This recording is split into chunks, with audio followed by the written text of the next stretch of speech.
नमस्कार, आप देख रहे हैं संवाद 365। मैं हूं आपके साथ दिग्विजय सिंह चौहान। उत्तराखंड की सियासत के माहिर खिलाड़ियों में से एक माने जाने वाले हरीश रावत उत्तराखंड की सियासत में अक्सर चर्चाओं में रहते हैं। दरअसल हरीश रावत उन चुनिंदा नेताओं में से एक हैं जो कि सोशल मीडिया का इस्तेमाल अक्सर अपनी बातों को रखने के लिए करते हैं। ये बातें कभी तो स्पष्ट होती हैं और कभी वो इशारों में ही कई तीर छोड़ जाते हैं। तो उत्तराखंड की बढ़ती ठंड के बीच एक बार फिर से 73 साल के हरीश रावत चर्चाओं में हैं। उनके चर्चाओं में आने का कारण है उनके द्वारा किए गए ट्वीट्स। उनके ट्वीट से उत्तराखंड की जो राजनीति है उसका पारा इस ठंड के मौसम में भी गर्मा गया है। वो क्यों गरमाया गया है उस पर बातें करेंगे। इस ट्वीट के क्या निहितार्थ हैं उस पर भी बातें करेंगे। लेकिन सबसे पहले मैं आपको बताता हूं हरीश रावत ने क्या ट्वीट किए हैं। उत्तराखंड के पूर्व मुख्यमंत्री हरीश रावत ने जो ट्वीट किए हैं वो मैं आपको पढ़ के सुनाता हूं। #चुनावी रूपी समुद्र। हरीश रावत लिखते हैं, है ना अजीब सी बात, चुनाव रूपी समुद्र को तैरना है। सहयोग के लिए संगठन का ढांचा अधिकांश स्थानों पर सहयोग का हाथ आगे बढ़ाने की बजाय या तो मुंह फेर करके खड़ा हो जा रहा है या फिर नकारात्मक भूमिका निभा रहा है। जिस समुद्र में तैरना है सत्ता ने वहां कई मगरमच्छ छोड़ रखे हैं। जिनके आदेश पर तैरना है उनके नुमाइंदे मेरे हाथ पांव बांध रहे हैं।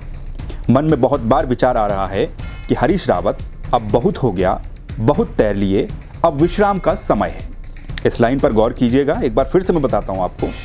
हरीश रावत लिखते हैं, जिनके आदेश पर तैरना है उनके नुमाइंदे मेरे हाथ पांव बांध रहे हैं। मन में बहुत बार विचार आ रहा है कि हरीश रावत अब बहुत हो गया, बहुत तैर लिए, अब विश्राम का समय है। आगे वो लिखते हैं, फिर चुपके से मन के कोने से एक आवाज उठ रही है, न दैन्यम न पलायनम। बड़ी उहापोह की स्थिति में हूं। नया वर्ष शायद नया रास्ता दिखाए। मुझे विश्वास है कि भगवान केदारनाथ जी इस स्थिति में मेरा मार्गदर्शन करेंगे। इसके बाद उन्होंने #उत्तराखंड लगाया है और मेंशन किया है INC उत्तराखंड को, यानी कि इंडियन नेशनल कांग्रेस उत्तराखंड को, जो उत्तराखंड का संगठन है। अब हरीश रावत के इन ट्वीट से उत्तराखंड की राजनीति का जो चुनावी मौसम है उसमें थोड़ी सी गर्माहट जरूर देखने को मिल रही है। तमाम, चाहे वो राजनेता हो या फिर आम आदमी हो, हर किसी के मन में कई तरह के सवाल उठ रहे हैं। ये सवाल कई मायनों में अलग अलग भी हैं। दरअसल हरीश रावत ने जो ट्वीट किए हैं, उन्होंने ट्वीट में जिन शब्दों का इस्तेमाल किया है उन पर गौर करने की जरूरत है। उन्होंने अपने ट्वीट में लिखा है कि विश्राम करने का समय आ गया है, चुनावी रूपी समुद्र में मगरमच्छ हैं।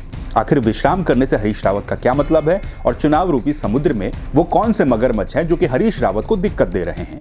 क्या वो उनकी पार्टी के हैं या फिर उन्होंने सत्ता का जिक्र किया है तो सत्ता की तरफ से कौन से मगरमच्छ छोड़े गए हैं जो कि उनको दिक्कत दे रहे हैं? लोग ये भी अनुमान लगा रहे हैं कि शायद हरीश रावत 73 साल के हो गए हैं और उन्होंने विश्राम करने की जो बात कही है शायद वो राजनीति से संन्यास ले लेंगे। लेकिन हरीश रावत की सक्रियता उत्तराखंड की राजनीति में जितनी रही है उतनी शायद ही किसी कांग्रेस के दूसरे नेता की रही है। ऐसे में उनका राजनीति से संन्यास लेना थोड़ा मुश्किल जरूर लगता है। लोग ये भी कयास लगा रहे हैं कि क्या हरीश रावत अपनी पार्टी से अगर नाराज चल रहे हैं तो क्या वो कांग्रेस पार्टी को छोड़ देंगे या फिर किसी दूसरी पार्टी में चले जाएंगे या फिर अपना कोई दल बना देंगे, जैसा कि हमने पंजाब में स्थितियां देखी। वहां पर हरीश रावत प्रभारी थे और पंजाब कांग्रेस में उसके बाद क्या क्या हुआ वो आप सभी लोग अच्छे ढंग से जानते हैं। दरअसल हरीश रावत के जो ट्वीट आए हैं ये एक न एक दिन आने ही थे, क्योंकि पिछले लंबे समय से हम देख रहे हैं कांग्रेस का जो संगठन है उसमें किस तरह से आंतरिक कलह चल रही है, किस तरह से कांग्रेस संगठन के अंदर वक्त वक्त पर गुटबाजी देखने को मिलती है। इस सब से आप सभी लोग वाकिफ हैं। 2017 में जब विधानसभा के चुनाव हुए थे तो कांग्रेस के उस वक्त 11 विधायक जीत करके आए थे। इन 11 विधायकों के जीत के आने के बाद कांग्रेस की गुटबाजी जो थी वो थमी नहीं थी, वक्त वक्त पर सामने आती रहती थी। फिर कांग्रेस ने अपने संगठन में बदलाव किए। गणेश गोदियाल को प्रदेश का अध्यक्ष बनाया गया, उनके साथ 4 और कार्यकारी अध्यक्ष बनाए गए। प्रीतम सिंह जो उससे पहले प्रदेश अध्यक्ष थे कांग्रेस के, उनको नेता प्रतिपक्ष बनाया गया और हरीश रावत को चुनाव प्रचार समिति का मुखिया, प्रमुख या फिर अध्यक्ष बनाया गया। अब ये सब होने के बाद कांग्रेस को यह अनुमान था कि शायद कांग्रेस का जो संगठन है वो एक होगा, मंचों पर एकजुट दिखेगा। एक आधा दिन ये स्थितियां देखने को मिली, लेकिन एक बार फिर से उसके बाद कांग्रेस के अंदर की गुटबाजी जगह जगह पर सामने आती रही।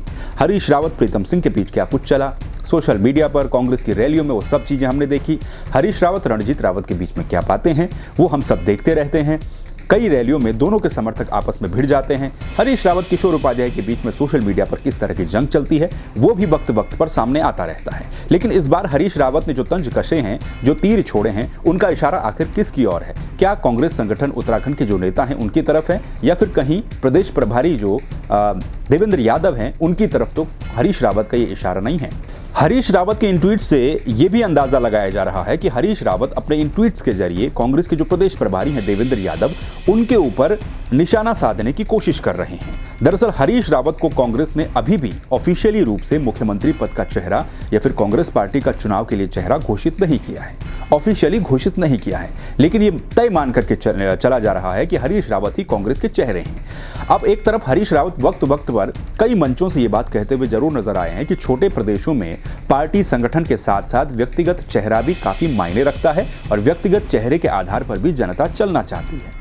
ऊपर से तमाम तरह के मीडिया हाउसेस जो सर्वे करके आए हैं और उन सर्वे में हरीश रावत का जो चेहरा है मुख्यमंत्री पद के लिए सबसे लोकप्रिय दिखाया गया है, वो बात भी किसी से छिपी नहीं है। शायद यही कॉन्फिडेंस है कि हरीश रावत या फिर उनके समर्थक ये चाहते हैं कि उन्हें ऑफिशियली तौर पर मुख्यमंत्री पद का चेहरा घोषित किया जाए और उनके हिसाब से जो रणनीति हो वो चले।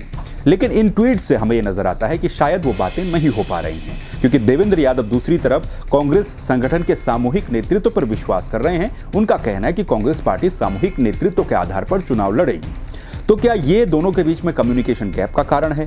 क्या फिर टिकटों को लेकर दोनों के बीच में कोई अनबन है, कोई बात बन नहीं रही है? क्योंकि चुनाव का वक्त नजदीक आ रहा है, पार्टी में टिकट किसे दिए जाएं, इस पर आखिर किसकी चल रही है, इसके लिए एक स्क्रीनिंग कमेटी बनाई गई है जो कि जगह जगह पर जाकर के जिताऊ कैंडिडेट्स को ढूंढ रही है।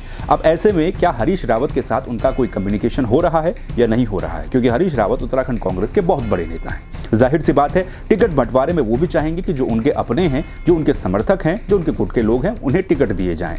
लेकिन क्या उसको लेकर के असमंजस संगठन के बीच में, उनके बीच में और देवेंद्र यादव के बीच में है? ये तमाम तरह की बातें भी इशारा करती हैं इन ट्वीट्स के ऊपर। इन ट्वीट्स को अगर देखा जाए तो हरीश रावत ने यह खुद कहा है कि जिनके आदेश पर तैरना है उनके नुमाइंदे हाथ पैर बांध रहे हैं। अब तैरना तो उन्हें कांग्रेस आला कमान के आदेश पर है।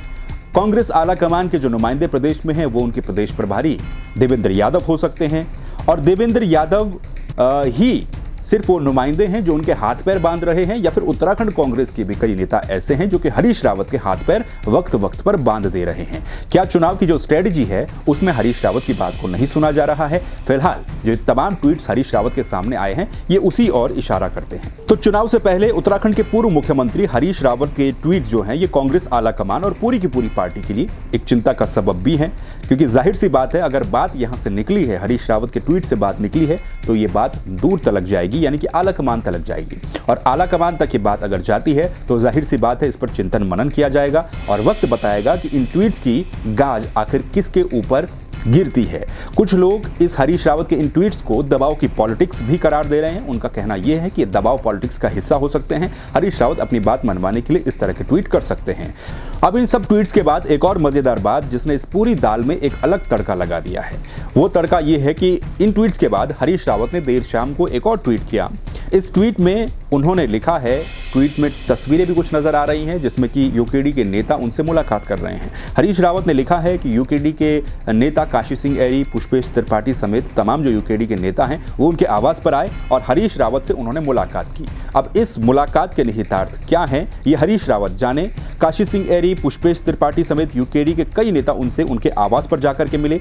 अब ये ट्वीट्स देखकर के कई लोगों की आशंका ये भी है कि क्या कहीं हरीश रावत क्षेत्रीय दल को मजबूत करने की तो नहीं सोच रहे हैं? क्या कहीं हरीश रावत यूकेडी में आने की तो नहीं सोच रहे हैं? खैर ये सियासत है, यहाँ किसी भी बात से इनकार नहीं किया जा सकता है, लेकिन कांग्रेस के प्रति हरीश रावत का जो समर्पण है उसको भी हम नजरअंदाज नहीं कर सकते हैं। उस पर भी किसी को शक नहीं हो सकता है। लिहाजा उनका कांग्रेस छोड़ना और दूसरे दल में जाना या नई पार्टी बनाना ये थोड़ा सा मुश्किल जरूर नजर आता है। लेकिन फिर भी हरीश रावत की जो नाराजगी इन ट्वीट्स के जरिए सामने आई है उससे भी इनकार नहीं किया जा सकता है। कुछ लोगों को यह भी लगता है कि पंजाब की तर्ज पर उत्तराखंड कांग्रेस भी अब निकल पड़ी है, लेकिन हरीश रावत सियासत के किस खिलाड़ी का नाम है इसको भी इग्नोर नहीं किया जा सकता है। हरीश रावत ने ट्वीट्स जरूर किए हैं। अब इन ट्वीट्स का क्या असर होगा ये आने वाला वक्त बताएगा, लेकिन आप इन ट्वीट्स पर, उत्तराखंड की सियासत पर, कांग्रेस के अंदर जो अंदरूनी कलह थी उस पर और हरीश रावत पर क्या सोचते हैं आप कमेंट करके हमें बता सकते हैं। खबरों को देखने के लिए आप संवाद 365 को सब्सक्राइब कर दीजिए। फिर मिलेंगे नई खबरों के साथ, तब तक के लिए नमस्कार।